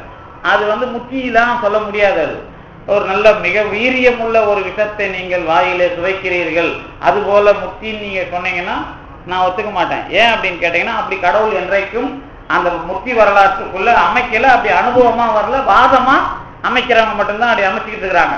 இப்ப அந்த கட்டத்தை புரிஞ்சுக்கிட்டீங்கன்னு சொன்னா அப்பதான் நாம இந்த ஆர்குமெண்ட் தான் வைக்கிறோம். இது வரைக்கும் தெரிஞ்சுக்கிட்டு இல்லப்பா, உன் அறிவு வேலை செஞ்சது இல்லப்பா, இந்த அறிவுல உலகத்தை அனுபவிச்சே இல்லப்பா, முதல்ல உனக்கு என்னென்ன வேணுமோ சாப்பிட்ட தூங்கணும் எல்லாம் போச்சு, உடம்பு கெட்டுட்டு அப்புறம் இதை சாப்பிடக்கூடாது இதை சாப்பிடணும்னு தெரியுது, அது கொஞ்சம் அப்ப அது ரைட்டா இது ரைட்டாப்பா, இது முதல்லயே தெரியலையே சார், முதல்லயே தெரிஞ்சிருந்தா சாப்பிட்டுருப்பேன் சார். சரி, முதல்லயே உனக்கு எல்லாம் தெரியுதுங்கிறதுக்காக உன்னால செய்ய முடியுதாப்பா?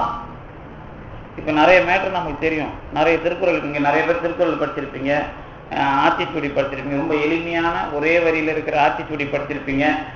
எத்தனை விஷயம் படிச்சிருந்தாலும் எனக்கு அது கை வந்தது. எல்லாருக்கும் படிச்சதெல்லாம் அப்படியே கை வந்துருதுன்னு சொல்ல முடியுமா? நம்ம இவர் ஒருத்தர் இருந்தார், சாலை இளந்தரையன்னு சொல்லிட்டு டெல்லியில. அவர் ஒரு கட்டுரை எழுதினார். இந்த திருக்குறளை சும்மா வச்சுட்டு கொண்டாடிட்டு இருக்காங்க, திருக்குறள் படி அவனும் வாழ முடியாது, அது வாழ்க்கைக்கு உதவாத நூல் எழுதிங்க. அவர் ஒருத்தர் தான் அப்படி எழுதினார், சாலையா. உங்களுக்கு தெரிய மிகப்பெரிய தமிழறிஞர் சாலை இளந்தரையன்னு சொல்லிட்டு. ஏன் அப்படி எழுதுறாங்க அப்படின்னா, படிச்ச மாதிரி வாழ முயற்சி செஞ்சாதான் திருக்குறள் உண்மைன்னு அவனுக்கு பிடிபடும். அதனால படிக்கிறது ஒரு அதான் நம்ம படிக்கிறது ராமாயணம் இடிக்கிறது பேசணும். அப்ப வந்து நான் படிக்கிறேன் அப்படின்னு சொன்னா எனக்கு அது அது உண்மை இல்லாம அந்த நூல் இல்லை. எந்த நூல் உண்மை இல்லாம? திருக்குறள் என்பதோ ஆத்திச்சூடி என்பதோ அல்லது மூதுரை என்பதோ நல்வழி என்பதோ அதற்குள்ளே உண்மை இல்லாமல் அந்த நூல் நிலை பெறவில்லை. கிட்டாதாயின் வெட்டன மர, அது ஒரு வாக்கியம்.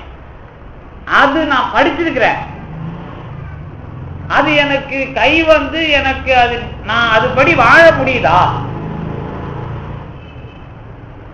கிட்டாதாயின் வெட்டன மர எடுத்துடலாமா வேணாம்? உண்மையிலேயே கிட்டாதாயின் வெட்டன மரங்கிறது உங்களால முடியாது. ஆனா அந்த வாக்கியம் தேவை. அந்த வாக்கியம் மெய்யா பொய்யா? வாக்கியம் மெய்யே. நீங்க இப்ப எனக்கு இது கிடைக்கவில்லை என்று சொன்னால் நான் அதை மறந்து விட வேண்டும் அப்படின்னு ஒரு ஆள் சொல்றான். இப்ப உனக்கு வந்து எத்தனை அப்படி இருந்தா கோயிலுக்கே வரமாட்டீங்களா? கோயிலுக்கு இதை வச்சுதானே சார் வந்துருக்கிறோம். கிட்டாதாயின் வெட்டன மர அப்படிங்கிறது எதுக்கு வரும் அப்படின்னா, எது கிடைக்கவில்லையோ அது வேண்டும் என்றுதான் நாம் கோயிலுக்கு நடையாக நடக்கிறோம். அப்ப எல்லாம் பெருமான் கொடுத்துட்டான், நம்ம கொடுக்க வேண்டியதை கொடுத்துட்டா நினைச்சா கோயிலுக்கே வர வேண்டிய வேலை இல்லைல்ல. அல்லது வந்து நான் ஒழுக்கமா இருக்கிறனாலும் கோயிலுக்கு வர வேண்டிய வேலை கிடையாது. அப்ப அங்க இருக்கிறாரு, அவரை ஜட விசேஷம் ஒன்று ரைட், அது ஓகே, அது வந்துட்டு போறோம் விடுங்க, அது ரொம்ப ஆராய்ச்சி பண்ண வேணாம். இதுக்குள்ள கிட்டாதாயின் வெட்டன மர அப்படிங்கிறதுல பிரச்சனை வரும். இது கிடைக்காது. எது கிடைக்காது? நமக்கு அந்த சொத்து கிடைக்காது, அல்லது அந்த பொண்ணு கிடைக்காது, அல்லது வந்து இந்த விஷயம் கிடைக்காதுன்னு ஒண்ணு இல்லை. நிறைய பேர் செத்து போயிடறாங்க. இது மறுபடியும் வராது, சென்றவர் வரமாட்டாங்க அப்படின்லாம் தெரியும். ஆனா அதை மறக்க முடியுதா? இதெல்லாம் அவங்க சொல்றாங்க. இது படிச்சு நம்ம நல்லா படிச்சிருப்போம், நல்லா தெரியும் நமக்கு. ஆனா இது ஏன் பழக்கத்துக்கு வரல? இதுதான் வாழ்க்கையில எல்லா விதமான நீதிக்கும் இந்த நீதியை நோக்கி போறதான் வாழ்க்கை. எத்தனை நீதி இருக்கிறதோ அத்தனை நீதியை நாம் அடையவில்லை என்றாலும் அந்த நீதியை கடந்து போவதுதான் நம்முடைய வாழ்க்கை. அப்ப இதுக்கு என்ன முறை? இப்ப கிட்டாதாய் நான் எல்லாத்தையும் சொல்ல முடியும், ஆனா இது ஒண்ணுக்கு மட்டும் என்ன முறை அப்படின்னு கேட்டீங்கன்னா, இப்போ ஒருவேளை நீங்க மறந்துறீங்கன்னு வச்சீங்களேன். இப்போ ஒரு ஆள், எனக்கெல்லாம் ஒரு மிகப்பெரிய அதிர்ச்சி வரும். அதுல என்ன அதிர்ச்சி வரும்னா, ஒரு மனிதன், இது ஆன்மீகத்துல எல்லா அருளாளர்களும் இதை கடைப்பிடிச்சிருக்கிறாங்க. இன்னும் கேட்டா ஆனானப்பட்ட வள்ளலார் அதை கடைப்பிடிச்சிருக்கார். சத்தியஞான சபைக்கு பூஜை எல்லாம் முடிஞ்சு போச்சு. அப்ப அங்க பூஜை பண்றதுல இவங்களே அடிச்சுக்கிறாங்க. யாரு? அந்த சபையில் இருக்கிற ஆளுங்க.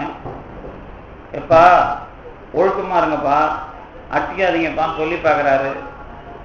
ஒரு பெரிய விதியெல்லாம் எழுதி கொடுத்து பாக்குறாரு, முடியல. அதுக்கப்புறம் என்ன பண்றாரு? கூட்டி கெட்டு வாடான்னு சாவி வாங்கி வச்சுக்கிறார். பெரிய அருளாளர் அதை பண்றார். இந்த நம்ம சமூகத்துல ஒரு விஷயம் நடக்கும்போது அந்த பிரச்சனையிலிருந்து யாராவது அவனா வெளியே வர்றான் அப்படின்னு நீங்க ஒரு ஆளை முடிவு பண்றீங்கன்னா, அத எந்த மாதிரி பிரச்சனையா பார்க்கலாம்? அது சரியான பிரச்சனை இல்ல,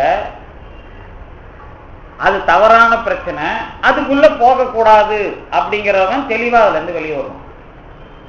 நல்லா புரிஞ்சுக்கணும். இந்த இடத்துல இந்த பிரச்சனை சரியான பிரச்சனை இல்லை, இதுக்குள்ள நாம போய் இது ரொம்ப அவமானமான விஷயம், இதுக்குள்ள போய் நாம இருக்கக்கூடாது தொடர்ந்து அப்படின்னு தெளிவா வெளியே வரும்.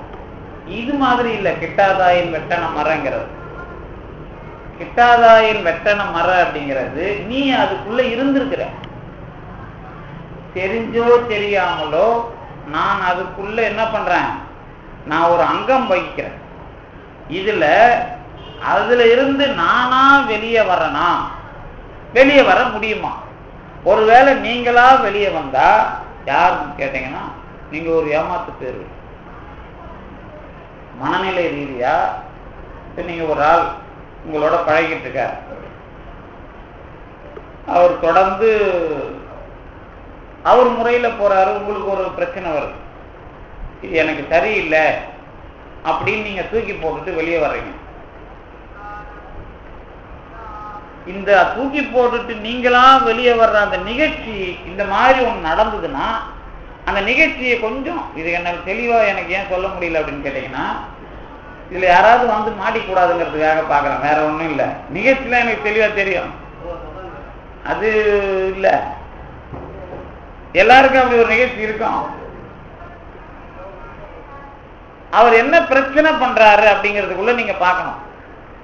இதுக்கெல்லாம் நீங்க இதுல இந்த விவகாரத்துல தெளிவா சொல்லிடலாம். எதுல மத்த இந்த பெண்கள் விவகாரம் ஆண்கள் விவகாரத்துல தெளிவா உங்களுக்கு புரிஞ்சிடும், அது பிரச்சனை இல்லை. அது எல்லாருக்கும் பொதுவா சொல்லணுங்கிறதுக்காக சொல்றேன். அவர்கிட்ட இருந்து வெளியே வரணும் அப்படின்னு சொன்னா, ஏன் வெளியே வரணும்னு நினைக்கிறீங்க? பிரச்சனை தானே காரணம், பிரச்சனை தானே காரணம், அதுதானே வெளியே வர வைக்கிது உங்களை. இந்த இடம் நல்லா புரியுது.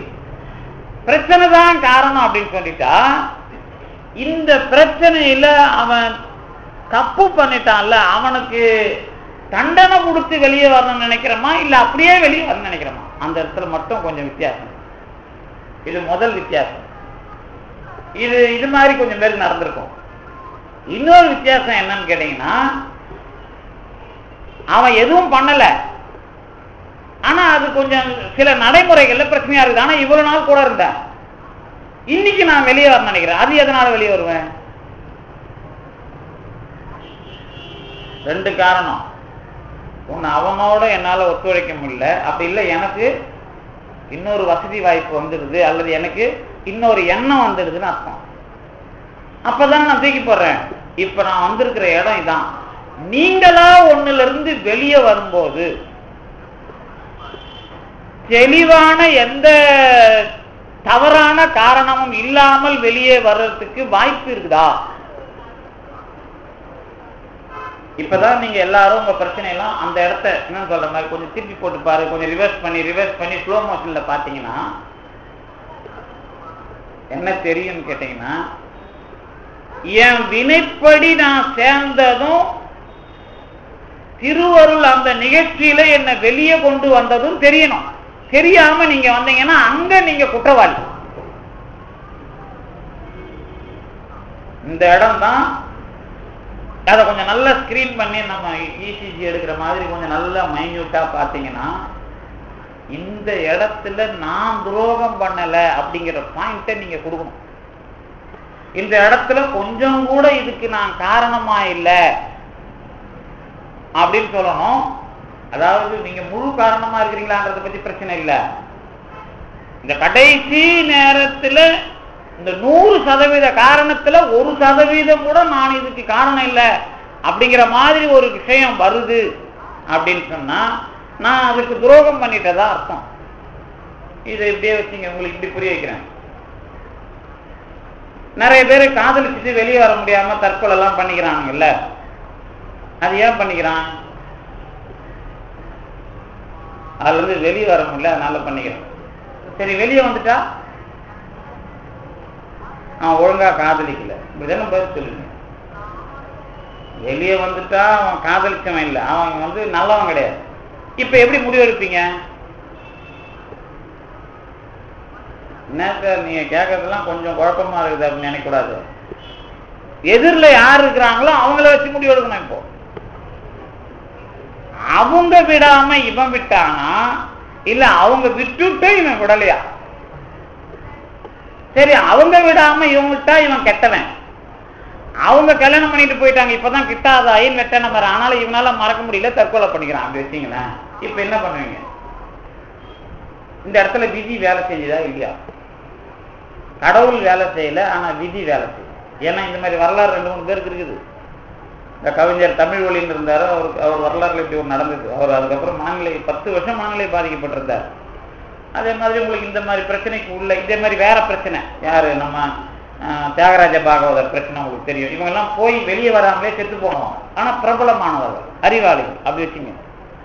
அப்ப இவங்களை ஏன் கடவுள் காப்பாத்தல அப்படிங்கறதான் இந்த இடம். நான் இப்ப வினை கொஞ்சம் இதே மாதிரிதான் அருளாளர்கள் வரலாறு, இதுக்கு கொஞ்சம் கூட குறை இருக்காது.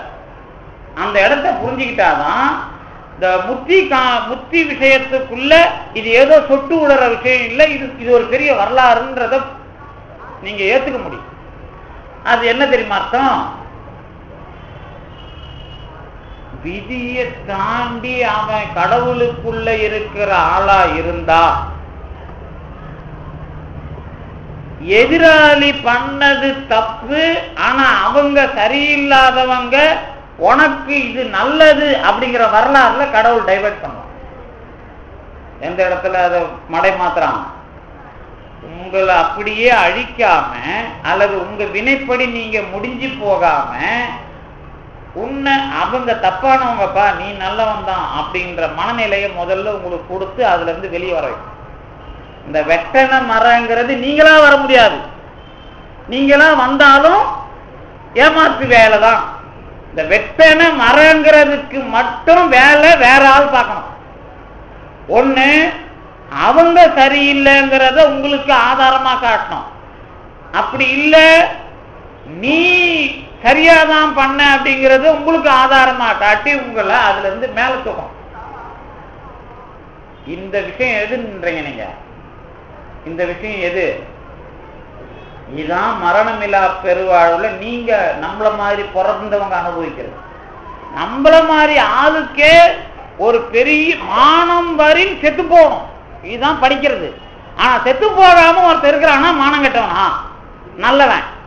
நான் சொல்றது மானம் கெட்டவனும் செத்து போகாம இருப்பான், நல்லவனும் செத்து போகாம இருப்பான். மானம் கெட்டவன் யாருன்னா நிறைய பேரை ஏமாத்துறவன், அதை பத்தி நமக்கு பிரச்சனையே இல்லை. ஆனா நல்லவன் சாகாம இருக்கிறான்னா எது காரணமா இருக்கும்? இதுதான் கிட்டாதாயின் வெட்டன மரங்கிறத செயல்படுத்துற முறை. நீங்களா செய்ய முடியாது. வெட்டன மானம் உள்ளவனோ அல்லது மனம் உள்ளவனோ வெட்டன மறக்க முடியாது. ஏன்னா மனங்கிறது அவனோட அது கலந்துரும். நீங்க சாதாரணமா உங்க வீட்டுல யாரோட நல்லா பழகி இருந்தீங்கன்னா அதுல இருந்து உங்களால நாய் கூட பழகி இருந்தா கூட வெளியே வர முடியாது. நாய் செத்தாலும் 40 நாளைக்கு அழுதுந்தா உட்காந்து நடப்பீங்க. அந்த மாதிரி நிறைய பேரை நான் பார்த்துருக்கிறேன். பிள்ளைங்க இல்லாத வீட்டில் நிறைய பேர் நாயை வளர்த்துட்டு நாயை பதிச்சு வச்சு நான் அழுதுன்றதுலாம் நான் பார்த்துருக்கிறேன். இப்போ நம்ம மாணவரை சைவ சித்தாந்தம் படித்தார், அவங்க குடும்பத்தில் அவர் கல்யாணம்லாம் பண்ணிக்கல, அப்புறம் ஒரு நாயை தான் வளர்த்தாங்க. ரொம்ப நாள் வரல, ஏங்க வரலன்னா நாய் செத்து போச்சிங்கன்னு அழுதுட்டு 40 நாள் உட்காந்துருந்தாங்க அவங்க. அப்போ ஏன்னு கேட்டால் அதோட அவங்க பழகுறாங்க. இந்த பழகன ஒருத்தன் வெளியில வர்றான்னா அது முடியுமா? அதான் கிட்டாத ஐன் வெட்டன மர, அது முடியுமா? சரியான ஒழுக்கம் உள்ளவனுக்கு, பழக்கம் உள்ளவனுக்கு பழகியதிலே இருந்து வெளியே வருவதற்கு வாய்ப்பு இல்லை. அப்ப வெளியே வர வேண்டுமானால் அவனுக்கு வாய்ப்பை தருவது கடவுள் தான். இதுதான் பிறப்பு வரலாறுல நான் இந்த உலக பிரச்சனையிலிருந்து வெளியே வரணும்னா கடவுள் ஒருவன் கண்டிப்பாக எனக்கு அயலாக உண்டு, அவனோடு சேர்ந்தால் ஒழிய இதுல இருந்து நான் வெளியே வர முடியாதுங்கிற பயிற்சியை மனநிலை ரீதியா கொடுக்கணும். எப்படி என் வாழ்க்கையில என் பிரச்சனையிலிருந்து வெளியே கொண்டு வந்தானோ அதே மாதிரி அருளாளர்களை அருள் உலகத்துல அடையாளப்படுத்தி அதுக்கப்புறம் அவங்கள நைய வச்சுதான் வெளியே கொண்டு வருவோம். நீங்க நினைச்சுக்கிட்டு இருக்கிறீங்க அருளாளர் தானே. இப்ப நீங்க இதே பாம்பன் சாமி இப்ப பாம்பன் சாமி சமாதி ஆகிறதுக்கு ஒரு வாரம் முன்னாடி உட்காந்துக்கிறீங்கன்னு வச்சுங்களேன். இப்ப பாம்பன் சாமி இங்க உட்காந்துக்கிறார். அவருக்கு போய் நீங்க என்ன வேலை பார்ப்பீங்க? இதே மாதிரி கூட்டமா உட்காந்து இருப்பீங்களா? அன்னைக்கு யாரும் உட்காந்த மாதிரி வரலாறுல இல்ல. அவரு கூட எத்தனை பேர் உட்காந்தான், எத்தனை பேர் போனா, எத்தனை பேர் அடிபட்ட போயிருந்தாங்கன்னா எழுதுறாருல்ல.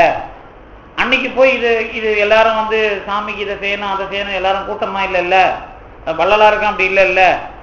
அப்ப இன்னைக்கு மட்டும் ஏன் இவ்வளவு கூட்டம் வருது? அவர் எழுந்து நம்ம கிட்ட எதையும் கேட்டுற மாட்டாரு அப்படின்ற தைரியம் தானே நாம கேட்டு. இப்ப என்ன விஷயம் அப்படின்னு கேட்டீங்கன்னா, அந்த மனிதர்கள் இன்னைக்கு இவ்வளவு பெரிய அளவுல புகழப்படுகிறவர்கள் அந்த வரலாற்று காலத்துல எப்படி இருந்தாங்க? எந்த வரலாற்று காலத்துல? இன்னைக்கு இந்த மாதிரி பெரிய அனுபவத்தை நமக்கு தருகிறவர்கள் அந்த வரலாற்று காலத்துல இருந்த வரலாறையும் நீங்க சமப்படுத்தி பார்த்தீங்கன்னா தான் இன்னைக்கும் உங்களால அதுக்குள்ள போக முடியல அப்படின்னு தெரியும். எதுக்குள்ள போக முடியல? இன்னைக்கு யாராவது அப்படி இருந்தா உங்களால போக முடியுதா? இதான் பிரச்சனை. இவர்கிட்ட பாருங்கள, நீங்க யாராவது இவரை மாதிரி ஒரு ஆள் இருக்கிறாங்கன்னு கேள்விப்பட்டு அங்க போய் உட்கார முடிஞ்சா உங்களால? அவர் எதாவது கேட்டா இவர் கேட்க மாட்டாருன்னு தானே உட்காந்துக்கிறீங்க. கேட்பாரா இல்லையான்னு எப்ப தெரியும்? நல்லா வரும்போது தான் தெரியும். என்ன கேட்கிறாரு நம்ம கிட்ட அப்படின்னா இப்ப தெரியாது, இன்னும் நல்லா தெளிவா வரும்போது தான் தெரியும். அதுதான் எதை காட்டி கொடுக்கறது? இந்த கடவுளை காட்டி கொடுக்கறது. இந்த கடவுளை காட்டி கொடுக்கறங்கிற வரலாறு வந்தாதான் அது யாருக்கு தெரியுதோ அவன் மட்டும்தான் முக்திங்கிறத பேசுறதுக்கு அருகதை உள்ளவர். அதனாலதான் இவர் என்ன பண்ணாரு, அறிவினால் அறிந்தையாவும் அசத்து ஆதல் அறிவி. நீ அறிவால பேசுற விஷயத்த எல்லாம் இங்க முத்தி எல்லாம் பேசிட்டு இருக்காத. உன் அறிவுங்கிற தன்மை வரும்போதுதான் அறிவினுக்கு அறிவான பொருள்னு ஒண்ணு தெரியும். இப்ப இவ்வளவு நேரம் சொன்னல, இதுல இருந்து என்ன வெளியே கொண்டு வந்தது யாருன்னு எனக்கு எப்ப தெரியும்? இவ்வளவு பெரிய பிரச்சனையில இருக்கு. இது மட்டும் இல்ல, இன்னும் அட்வான்டேஜ் நிறைய இருக்குது. என்ன பண்ணுவான் தெரியுமா? தப்ப பண்ண விட்டுட்டு ஆனா தப்பு இல்லைங்கிற மாதிரி காட்டுவான். அதாவது உலகத்துல தப்பு மாதிரி தெரியும், அதுக்குள்ளேயும் போய் தப்பு இல்லைங்கிற மாதிரி உங்களை வெளியே கொண்டு வரணும். எப்ப முக்தி அனுபவம் தர்றதுக்கு எந்த பிறவியில கடைசியா நீங்க நிக்கிறீங்களோ அந்த இடத்துல அதான் நடக்கும். அதனாலதான் பாம்பன் சாமிங்கிற அருளாளர் முன்னாடி கொஞ்சம் பேர் வந்துட்டு ஏன் ஓடுறான்? அவனுக்கு புரியாது. புரிஞ்சவனுக்கு தானே புரிஞ்சு எல்லாருக்கும் புரியுமான்னு கேட்டா புரியாது. சில பேர் அங்க சாமிங்கிற அவன் பிறப்புல ஒரு தன்மை இருக்கும். எது இப்ப நம்ம பாம்பன் சாமி கூட அன்னைக்கு இருந்தவங்க மனநிலை ரீதியா எப்படி இருப்பாங்கன்னு கேட்டீங்கன்னா, அவங்க பிறப்புல அவங்க நம்புதற்கு உரிய ஒரு சத்தியத்தன்மையான பிறப்பா இருப்பாங்க. அவ்வளவுதான்.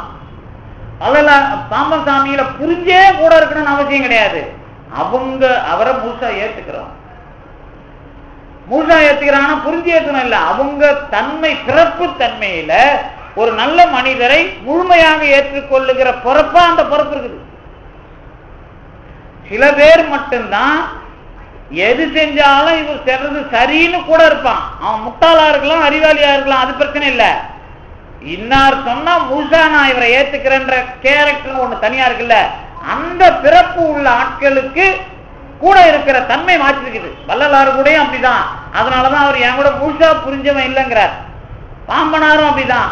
ஏன் புரிய வைக்கணும்ன்றது அவங்க வேலை இல்லை. அவங்க போயிட்டு இருக்காங்க, கூட இருக்கிறவன் இருக்கிறான், அனுபவிக்கிறான், அவ்வளவுதான். அந்த இருக்கிறவனுக்கும் போறவங்களுக்கும் இடைவெளி அதிகம். அதை சொல்லிக் கொடுக்கணுன்றது அவசியம் கிடையாது. ஆனா எல்லாருக்கும் அது வரும். நமக்கும் வரும், உங்களுக்கும் வரும், அவருக்கும் வரும். வர்றதுக்கான இன்னைக்கு வரலனாலும் அதை வர வைக்கிற முறையில தான் பெருமான் உங்களை கொண்டு போய் தள்ளி விட்டு கொடுப்பானே தவிர கொடுக்காம இருக்க மாட்டான். அதனாலதான் முக்தின்னு வரும்போதே அறிவை பத்தி பேசுங்கிறாங்க. நீ முக்தியை பத்தி பேசாத, உன் அறிவை பத்தி பேசு. உன் அறிவை பத்தி பேசுனா என்ன அர்த்தம்? இது வரைக்கும் உன் அறிவுல என்ன முடிஞ்சிருக்குன்னு பாரு. சின்ன கொட்டேஷன்யா, என்னது அது, கிட்டாதாயின் வெட்டன மரம், அது உன்னால முடிஞ்சுதாப்பா. ஆனா கிட்டாதாயின் வெட்டன மரங்கிறது அதுக்கு நேர்பொருள் கிடையாது. கிடைக்கவில்லை என்றால் மரக்கட்டையை வெட்டியது போல மறந்து விடு என்று ஒருவன் மறப்பானால் அவன் மனிதன் இல்லை. ஆனால் மறக்க வேண்டும் என்று சொன்னது எப்படி நீதி வாக்கியமானது என்று கேட்டால் அந்த ஒன்றுதான் மனிதனை யார் என்று அடையாளம் காட்டுகிறது. அதுதான் அவனை விசாரம் செய்ய வைக்கிறது. இந்த பிரச்சனை எனக்கு ஏன் வந்தது, மறக்கிறதுக்கான ஒரு முயற்சி. நான் என்ன பாவம் பண்ணேன் நினைக்கிறான். அப்பதான் ஜோதிடத்தை தேடி அலையறான், அப்பதான் குருமாரை தேடி அலையறான், அப்பதான் எதையாவது ஒரு சாங்கியத்தை தேடுறான். அப்பதான் எனக்கு ஏன் இந்த பிரச்சனை வந்தது, எனக்கு ஏன் இது நடக்கல, எனக்கு ஏன் இது இப்படி ஆச்சு, எனக்கு ஏன் இந்த மாதிரி ஒண்ணு வந்தது அப்படின்னு நினைக்கிறப்பதான், இது ஏன் கிடைக்காம போச்சு நினைக்கிறப்பதான் ஏன் கிடைக்கலங்கிறத மறக்கல. அங்கதான் மொத்த தத்துவமும் ஆரம்பிக்குதான். அப்ப அந்த சமயத்துல வாழ வைக்கிற விஷயமா தான் அறிவை பற்றி ஆராய்ச்சி அடுத்த கட்டத்துக்கு அவன் போறான். அடுத்த கட்டத்துக்கு போகும்போதுதான் அறிவினால் அறிந்தையாவும் அசத்து. இதுவரைக்கும் நான் தெரிஞ்சிட்டு இருந்தேன் பாரு, நான் தான் இதுதான் சரின்னு கேட்டேன் பாரு, அது தப்பு. இது தாண்டி என்ன வாழ வச்சான் பாரு, அங்க கடவுள் இருக்கிறான். அப்ப அறிவினுக்கு அறிவான பொருள் அப்படிங்கிறத வாழ்க்கையில கண்டுபிடிக்கிறான். அவனுக்கு மட்டும்தான் முக்தினா என்னன்னு கேட்டா வாழ்ந்துகிட்டு இருந்தே கடவுளை எல்லாரும் முன்னாடியும் அனுபவிக்கிறதுக்கு போற வரலாறுன்னு தெரியும். நீங்க வாழும்போது சின்ன வயசுல வாழ்ந்து இந்த வயசுல வாழறதுக்கு என்ன வித்தியாசம்? இப்ப நான் வாழறேன். இப்ப என்ன கேட்டா நான் சொல்லுவேன் அடிக்கடி, நான் ஒரு 5 தலைமுறை வாழ்ந்துட்டேன்பா அப்படின்னு. பெருமைக்கு இல்ல அது. இப்ப நீங்க என்ன கேட்டீங்கன்னாக்கா என்னங்க என்ன சும்மா கதெல்லாம் விட்டு உட்காந்துக்கிறீங்க அப்படின்னு கேட்டேன். நான் என்ன சொல்லுவேன், இல்லைங்க நான் சின்ன வயசுல நாங்கெல்லாம் இப்படி படித்தோம், இப்படி வேலை செஞ்சோம். அது ஒரு அதுக்கு இன்னைக்கு சொன்னாக்கா இப்படிலாம் பண்ணியிருப்பாரு, ரொம்ப தாத்தா காலத்து கதை மாதிரி பேசுறாரு அப்படின்னு நீங்க நினைப்பீங்க. சின்ன வயசுல நாங்கள் 5 மணிக்கு இப்படி வயல்வெளிக்கெல்லாம் போவோம், அண்டை வெட்டுவோம், எரு வெட்டுவோம், அதுக்கப்புறம் ரைஸ் மில்லுக்கு போவோம், நெல் அவிப்போம், இப்படிலாம் அவிப்போம், மொத்தமாக வச்சு காய வைப்போம், அரிசி கொண்டு போய் போடுவோம். இது நடந்திருக்கும்.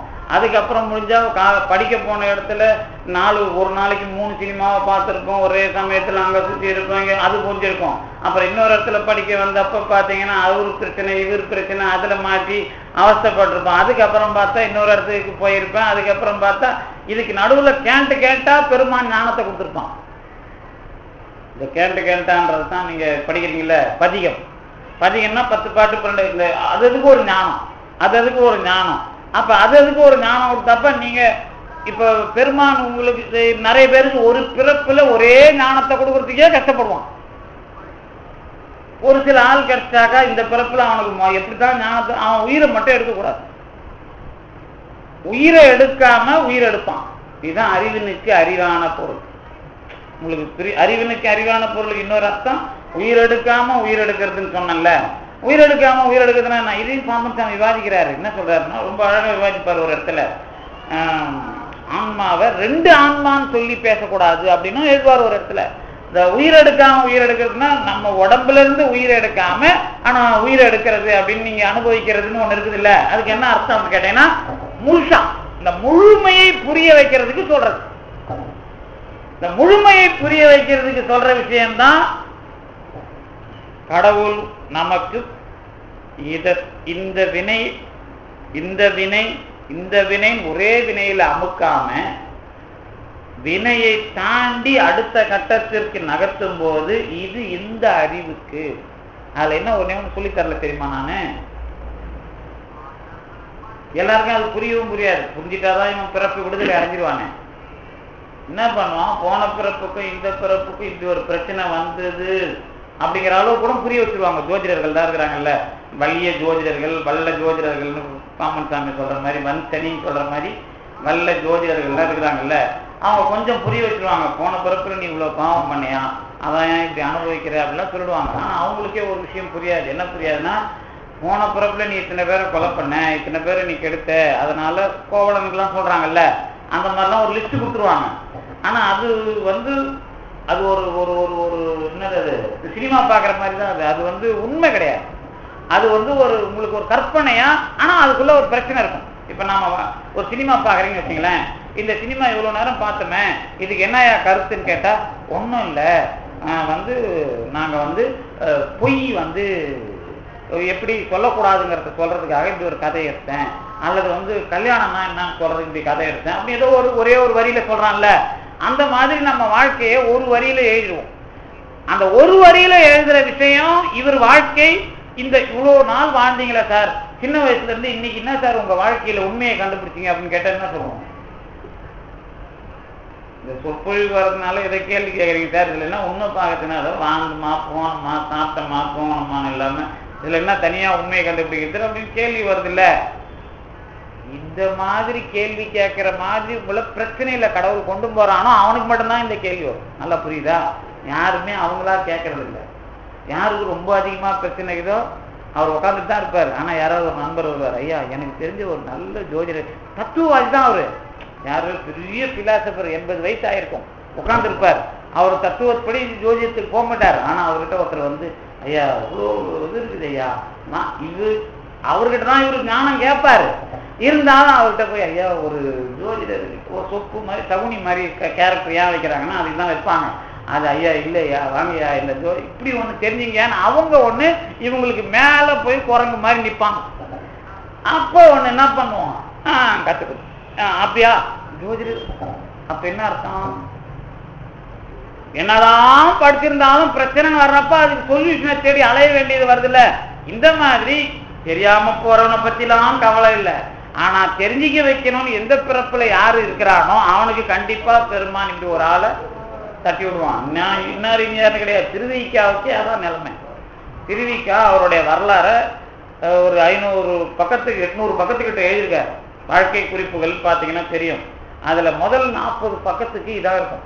முதல் 40 பக்கத்துக்கு அவர் எழுதுவாரு, நான் இப்படிதாங்க இருந்தேன், உலகத்துல எத்தனை பெரிய பெரிய ஜோசி இருக்கிறானோ அத்தனை பேரும் எனக்கு சொல்லியிருக்கிறாங்க, ஆனா என் வாழ்க்கையை தெளிவா சொல்லலை, நான் கண்டுபிடிச்சேன், எனக்கு குரு உச்சமா இருந்தாலும் இவ்வளவு பாதகம் இருக்குது, அதனால என் குடும்பம் விளங்கல, ஆனா நான் சமுதாயத்துல பேர் வாங்கணும்னு எழுதி முடிச்சிருப்பார். இன்னும் நீங்க வாழ்க்கை வரலாறுக்குள்ள சாரதா தேவியாருடைய ஜாதகம் போட்டு எழுதியிருப்பாங்க. கடைசியா அவங்க எப்படி அன்னை சாரதா தேவி எப்படி வாழ்ந்தாங்க, அப்புறம் ராமகிருஷ்ணர் இதுக்கெல்லாம் ஜாதகம் போட்டு எழுதுறாங்கல்ல. உடனே உங்களுக்கு தான் தெரியும் பெரிய ஆள் யாரு, ஜாதகத்தை வச்சே ஒரு பெரிய ஆளுடைய வாழ்க்கையை எழுதுறாரு ஒருத்தர் கம்பன். எல்லா கோள்களும் உச்சத்துல நிக்குதுன்னு அப்பதான் பிச்சை எடுத்தான். ஒன்னையும் அனுபவிக்கல, பாவாங்க கொண்டாட்டியும் அனுபவிக்கல, சொத்தியும் அனுபவிக்கல, நிம்மதியாகவும் வாழல. ஆனா ராமனை பத்தா நாம பச்சுனுக்கிறோம். 5 கோல் உச்சமா, 5 கோல் உச்சமா இருந்து பிறந்தானே அவன் எதையாவது அனுபவிச்சானா? சொத்து கொண்டாட்டி எதையும் அனுபவிக்கலாம், அவன் நிம்மதியாகவும் தூங்கலாம் அவன் பாவம். அப்ப இந்த உச்சமா இருந்து என்ன பிரயோஜனம்? ஒன்றும் இல்லை. அப்போ உடனே இவங்கெல்லாம் சொல்லுவாங்க, நானும் ஒரு நல்ல நாள் எதையாவது தேடி எடுத்து ஒரு 2 வருஷத்து பஞ்சாங்கத்தை எடுத்து பார்த்தா ஒரு நாளும் நல்ல நாளா கிடைக்கல. இந்த நாள் நல்ல நாள்ன்றப்ப இன்னொரு கிரகம் அங்க நீச்சத்துல இருக்கும். அப்புறம் தான் அப்புறம் லக்னம் தெரியாமலே இவ்வளவு வேலை பார்ப்பீங்க. எங்கேயாவது ஒண்ணு மறையும், இல்லை இதுக்கு அது பார்க்கும், அதுக்கு இது பார்க்கும் அப்படின்னு நிற்கும். எது எப்படி இருந்தாலும் பிறப்புல இருந்தே பாதகம் ஒண்ணு இருக்கும், சாதகம் ஒண்ணு இருக்கும். பாதகம் இல்லாம யாரும் பிறக்கிறது இல்லைன்னு உங்களுக்கு தெரியும். உச்சகாரம் பாதகத்துல இருந்தா எப்படி இருக்கும்? பாதகம் ரொம்ப உச்சத்துல இருக்கு. உச்சகாரம் பாதகத்துல இருந்தா பாதகம் ரொம்ப உச்சகமா இருக்கும், அவ்வளவுதான் விஷயம். அப்ப இதை எப்படி நீங்க அனுபவிக்க முடியும்? இதனாலதான் இந்த தமிழ் இலக்கணத்துல இழிவு சிறப்பு உண்மைன்னு எழுதுவார் சிவஞான முனிவர். இழிவு சிறப்பு உண்மைனா மோசமானதுலயே ரொம்ப மோசமானது எது, அதான் அதுல சிறந்தது. மோசமானதுன்னு நம்ம ஒண்ணு சொன்னா மோசமானதுல -100 தான் ரொம்ப சிறந்த மோசமானது. அப்ப சிறப்புங்கிறது அது வாங்குது இல்ல. அந்த மாதிரி வாழ்க்கைய உருட்டி உருட்டி உருட்டி உருட்டி விட்டுதான் நீ எவ்வளவு பெரிய ஆளா ஞானம் சொன்னாலும் உனக்கு ஒருத்தன் ஜோதிட ரீதியா உனக்கு சொல்யூஷன் கொடுக்குற மாதிரி அதை கூட்டி போய் சொல்லிடுறான்ல, அப்ப அவனாலையும் சொல்ல முடியாது. என்னன்னு சொல்ல முடியாது? போன பொறுப்புல சார் நீங்க நிறைய குஞ்சும் குழவியுமா இருந்த இதுவை அழிச்சிருக்கிறீங்க சார், அதனால தான் சார் உங்க குடும்பம் விளங்கல அப்படின்பா திருவிக்கார். அவர் அது சொல்லல. உங்களுக்கு ஒரு உதாரணம் சொல்றேன். நீங்க குடும்பத்தோட இருந்தவங்கள இன்னும் கொஞ்சம் ஜோதிகாரன் ரொம்ப உங்களை பயமுறுத்தணும்னா, யோ நீ போன பிறப்புல ஜமீன்தாரா பிறந்தியா அப்படின்னு குஷி ஏற்றுவான். ஏன் இவன் சொல்றான்னா, நீ ஒரு குடும்பத்தை உயிரோட குடிச்சல எரிச்சிருக்கிறியாம்பா. நீ முதல்ல குஷியா நீ ஜமீன்தாருன்னுவான், அப்புறம் சொல்லுவான் நீ குடிச்சிய எரிச்சியா அப்படின்பான், அப்புறம் சொல்லுவான் இந்த பிறப்புல உங்களுக்கு குடும்பம் விளங்காது அதிகா காரணம்பா. இப்படிலாம் ஒரு கதையை பூர்வ காண்டத்துல உங்களுக்கு அவுத்து விடுவாங்க. இது என்ன அர்த்தம் அப்படின்னு கேட்டீங்கன்னா, உடனே குடும்பம் விளங்குதா இல்லையாங்கிறதெல்லாம் விட்டுருங்க. பிரச்சனை என்ன அப்படின்னு கேட்டீங்கன்னா, இந்த பிறப்புல நான் போன பிறப்புல தெரிஞ்சிக்காம செஞ்ச தவற புரிஞ்சிக்கணும்.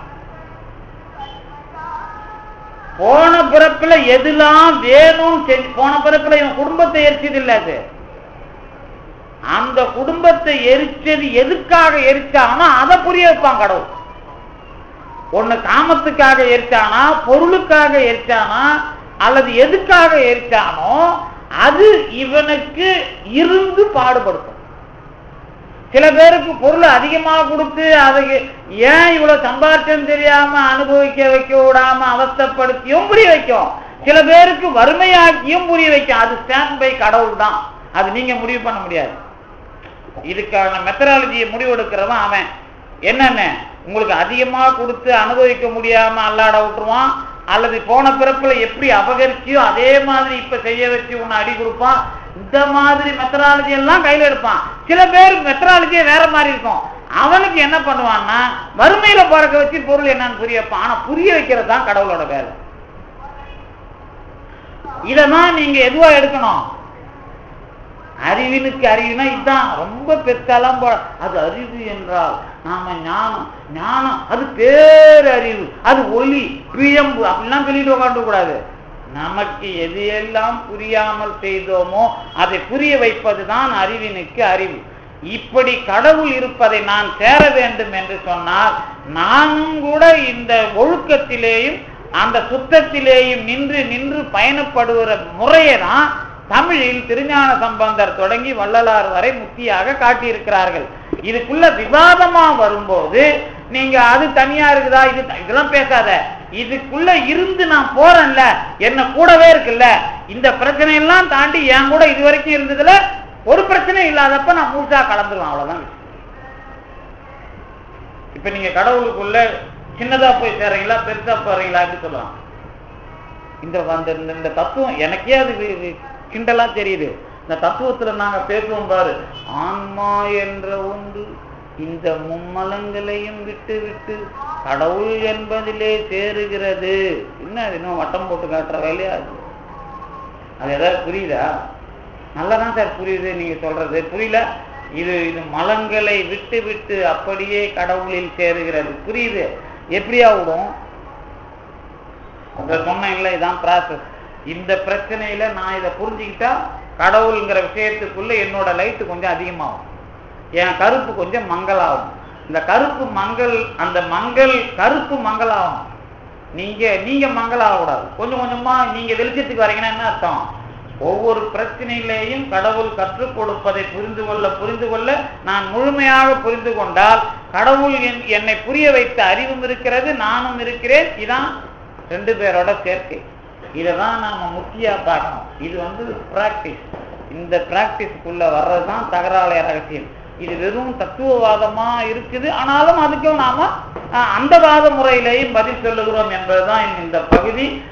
நம்ம தொடர்ந்து இந்த உரை பகுதியை இன்னும் சந்தேகங்களோடு நாம என்னெல்லாம் விவாதம் இருக்குதோ அதையும் பார்க்கலாம். நீங்க அனுபவமாக வந்ததை ஓரளவிற்கு அறிவினுக்கு அறிவான தன்மையாக ஆன்மா இணைதல் என்பதை பற்றி நம்முடைய வாழ்க்கையின் மூலமாக வருகிற பயணமாக நீங்கள் உணர்ந்து கொள்ள வேண்டும் என்பதை சொல்லி இந்த அளவிற்கு தந்து நிறுத்திய திருவர்களுக்கும் குருவர்களுக்கும் நன்றி விடைபெறுகின்றேன்.